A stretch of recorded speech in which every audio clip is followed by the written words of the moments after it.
Hi, I'm Steve Murphy, and welcome to the Insider Exclusive. Today, we have some new headline legal news. We're going to be talking about the Medical Injury Compensation Reform Act and what you can do to change it.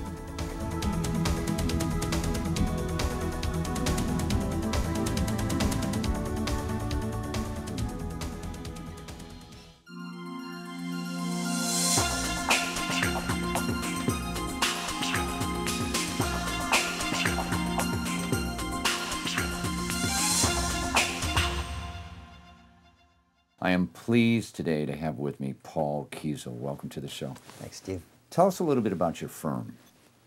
Well, law firm Kiesel, Boucher & Larson is a law firm that's really dedicated to representing injured victims. We represent consumers in class action lawsuits involving fraud and consumer protection litigation.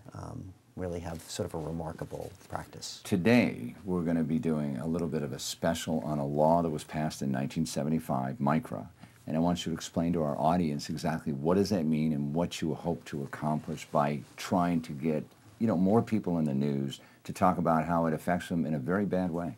Sure. Well, Micra is one of the great sort of hoax of our time, although now it's some 30 years ago that this legislation passed. It was 1975, 32 years ago, that Governor Jerry Brown signed into law a bill that limits the amount of damages you can recover for emotional distress, for pain and suffering, for the human damages, sometimes called non-economic damages.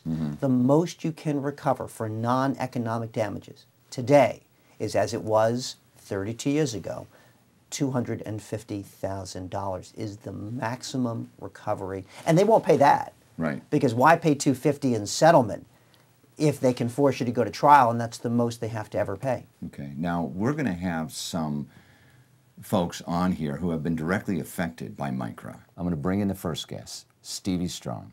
Let's bring her on right now, and we can talk about some of the problems she has, etc. Okay? All right.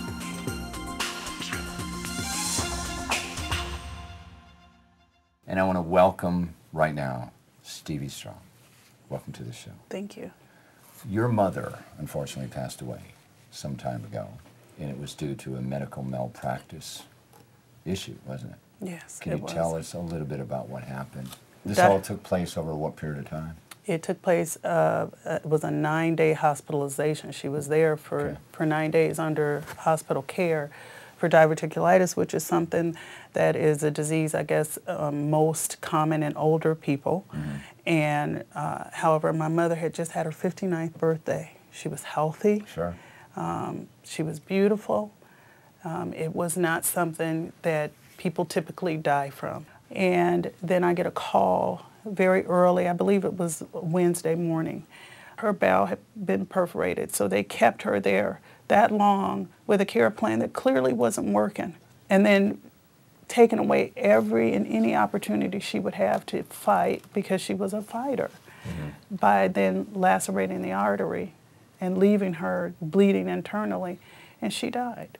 You obviously are a victim of medical malpractice. Your mother passed away from that. You obviously sought the assistance of attorneys, correct? Yes. What happened in your search to have an attorney represent you for an obvious medical malpractice mistake? I created a letterhead with my mom's picture on it and the picture of my siblings. I needed people to care about her. Sure. And I sent that out to every attorney I felt was the best attorney I could do research on. And I got a response back from every single one of them talking about Micra and how awful it is. Micra allows you to get 100% of your economic damages. So if you're an executive and you're earning $1 million a year, the $1 million per year is payable, is reimbursable. But the cap is for the family, for the loss of the loved one. Right. That's $250,000. Grief destroys your life. There is no value you can put on the loss of losing somebody who is that important in your life. Yes. Thank you. Thank you. Good luck to you. Thank you. My next guest that I'm pleased to have on the show, Debbie Belmer. Thank you. for being Thank here you. with us. Thank you for having Tell me. us a little bit about how Micra affected you. What happened to you? Well, Micra affected us in the way it's affected a lot of people, but in particular us because we're marginalized, because our 75-year-old mother, being economically not viable in the system, is deemed unworthy of a case. In other words, she wasn't a wage earner, right? Correct. Didn't have a, she wasn't a big-time executive, right? Correct. And no children dependent on her. What happened to her? She was admitted to the hospital to have a procedure, and as with all surgical procedures that are having general anesthesia, she was receiving, with an anesthesiologist, an introduction of intubation tubes for breathing in preparation for the surgery. They did not put the tubes into her trachea properly and instead lacerated, almost severing it in half with the chest tube and pumping oxygen into her chest cavity instead of into her lungs. And the air continued to not be introduced into her lungs and hence her brain, and became anoxic and was rendered in a coma and died 12 days later. So did the doctors ever come forward and say, we made a mistake? Yes, they did. They said they were sorry. And if you have a doctor or a hospital who says, okay, we made a mistake, and your family member has passed away and that sort of thing, can you make some sort of settlement with them? Well, the irony really is that oftentimes when they come forward and admit responsibility, they're not prepared to pay $250,000. The fact is, the worst part is why we're here today. Micra from 1975 to the present hasn't changed, and it creates situations like this, which are double tragedies. You're absolutely right. I want to thank you for coming here today. Well, thank you. I hope this helps a lot of people out there who are in the same nightmare that we are.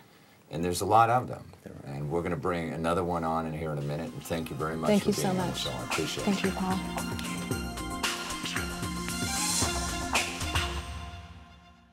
My next guest is a doctor, Dr. David Stewart. Thank you for being with us. Thank you. Tell us a little bit about what happened to your mother in the hospital, please.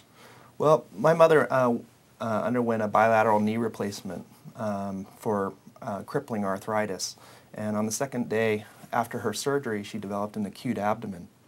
And the resident surgeon refused to come see her. Right, so you're in the hospital. You want the surgeon. Right. He won't come. He won't come. What's with that? Well, that's irresponsible. So, and unfortunately, she had an incarcerated bowel, and that's a surgical emergency. And by the next morning, she was, for all intents and purposes, dead. So you as a doctor, what are you doing now to change things? Well, I'm becoming an activist to reform Micra because I think people deserve justice. And in the field of public health, one of the central tenets is social justice. Yes. And that means everybody gets justice no matter how much money you make, no matter what your gender is, no matter what your age is. And what I feel Micra does is it effectively discriminates against the very old, the very young, and people that don't earn a lot of money. Right. And that's obscene. It is. Well, I want to thank you very much for coming on the show. Your message and the other people who have come on the show is a message that we're going to get out on the TV, and I hope it changes things. And thank I you hope very so much. too. Thanks for coming. Thanks for having me.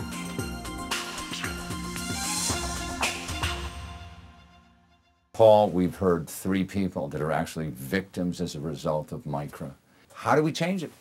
I think the way it changes, and it certainly needs to change, is the California Medical Association and the Consumer Attorneys of California. Those two traditional enemies, in a way, need to become allies, both for their patients and for our clients. To let the legislature and the governor's office know that we need change, that this business as usual benefits the insurance companies, but not people.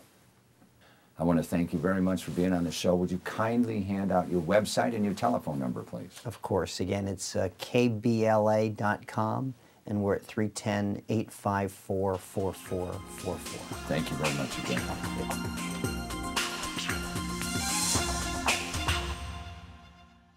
I want to thank you very much for watching our show. You can catch more of these shows at www.insiderexclusive.com. Come back again.